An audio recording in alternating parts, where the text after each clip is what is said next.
Hello friends, welcome back to my channel. Today we are going to study about some important terms and terminologies in valuation. So, the very first term is scrap value. Scrap value is the value of the dismantled material. That means after dismantle we get steel, brick, timber, etc. In case of machines, the scrap is metal or dismantled parts. In general, the scrap value is about 10% of the total cost of construction. So, जैसे कि हम सबको पता है किसी भी building का या किसी भी प्रॉपर्टी का जब यूटिलिटी लाइफ ख़त्म हो जाता है उसके बाद उस बिल्डिंग को डिमोलिश किया जाता है एंड उसके जो भी पीसेस मिलते हैं स्टील, ब्रिक, टिम्बर, ये सबको स्क्रैप में बेच दिया जाता है एंड उसके बदले आपको पैसे मिल जाते हैं. सो जनरली स्क्रैप वैल्यू 10% होती है टोटल कॉस्ट ऑफ कंस्ट्रक्शन की, जो कि हम स्टार्टिंग में ही डिसाइड कर सकते हैं. तो scrap value is equal to sale of usable material. Usable material मतलब कौन से? स्टील, ब्रिक, टिम्बर जो कि रीयूज़ कर सकते हैं, minus cost of dismantling and removal of the rubbish material. और ये जो भी बिल्डिंग को डिमोलिश करने के लिए जो भी मशीन्स या जो भी टूल्स लगेंगे, जो भी कॉस्ट ऑफ डिसमेंटलिंग है उसको हम इसमें से माइनस करेंगे and we will get the value of scrap. Next comes salvage value. बहुत सारे लोगों को scrap value and salvage value में कन्फ्यूजन रहता है. So let's make it easy. Salvage value is nothing but अगर कोई बिल्डिंग है उसका यूटिलिटी लाइफ ख़त्म हो जाता है, उसके बाद उस बिल्डिंग को as it is second hand में अगर हम किसी को दे रहे हैं देन जो रिटर्न्स आपको मिलेंगे that is the salvage value. And scrap value is what? अगर उस बिल्डिंग को आप डिमोलिश कर रहे हैं और उसके सभी पार्ट्स को आप बेच रहे हैं स्क्रैप में, then it is scrap value. So this is the main difference between scrap value and salvage value. Then next comes market value.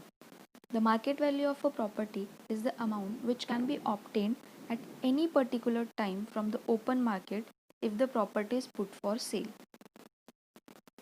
Market value मतलब क्या है कि कभी भी आज, कल, परसों आप जब चाहे अपनी प्रॉपर्टी को बेच सकते हैं मार्केट में.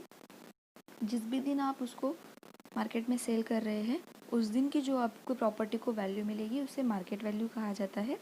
But market value always differs from time to time according to the demand and supply. Market value time to time change क्यों होती है?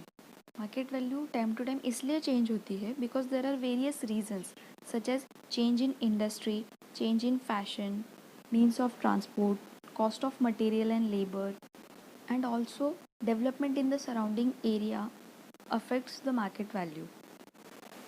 Then next comes the book value. Book value is the amount which is shown in the account book after allowing necessary depreciation. जैसे कि हम सबको पता है depreciation annually calculate किया जाता है. हर साल के एंड में डिप्रिसिएशन कैलकुलेट करके उसे हम माइनस करते हैं. ये हमने वैल्यूएशन वाली मेथड्स में देखा था. अगर आपने वो वीडियो नहीं देखे हैं तो उसकी लिंक डिस्क्रिप्शन में दी है, आप देख सकते हैं. So book value. The book value of a property at a particular year is the original cost minus the amount of depreciation of that year, that is the annual depreciation of that year. At the end of the utility period of the property, the book value will be only scrap value. बहुत सारे MCQs में ऐसा पूछा जाता है कि book value and scrap value कब equal होते हैं. तो इसका यही आंसर है, at the end of the utility period of the property book value is equal to scrap value. Next is rateable value. Rateable value is nothing but net annual netting value of a property which is obtained after deducting the amount of yearly repairs from the gross income.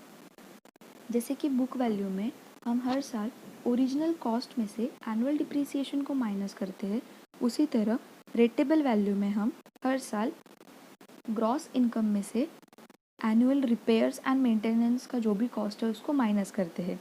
So that is called as rateable value. And जो भी municipal taxes and other taxes charge किए जाते हैं at a certain percentage, वो सब rateable value of the property पे ही charge किए जाते हैं। वो बुक वैल्यू पे या फिर मार्केट वैल्यू पे चार्ज नहीं किए जाते हैं, वो रेटेबल वैल्यू पे चार्ज किए जाते हैं। Then next is present value. Present value of a building can be found out using the following methods.